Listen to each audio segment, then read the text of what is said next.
Assalomu alaykum qalbi go'zallarim. Tinchmisiz, omonmisiz? Bugun sizlar bilan juda ham foydali bo'ladigan, to'g'ri ovqatlanadigan insonlar uchun PP salat tayyorlaymiz. Bismillah deb boshladik.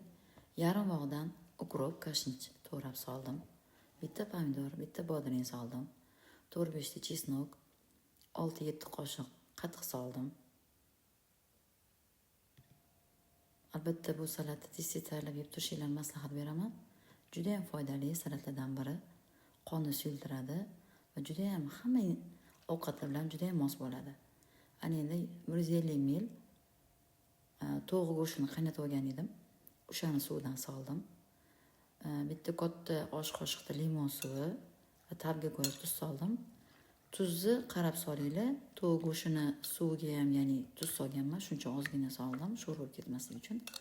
Aralashtiramiz va tanovul qilamiz. Ta'kidlaganimdek, juda ham foydali salatlardan biri. Mayonezsiz, yog'siz, juda ham foydali.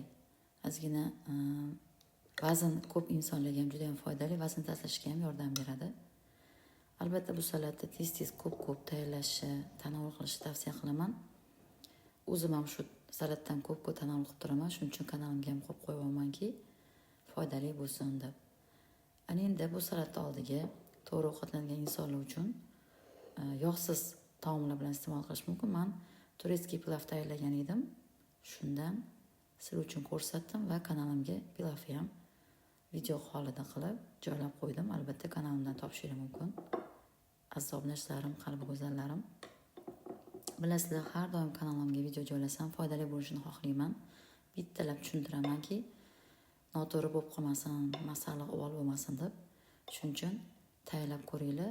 Sizlarda qanaqa chiqdi, sizlarga yoqdimi bu salat, shu haqida javob yozinglar.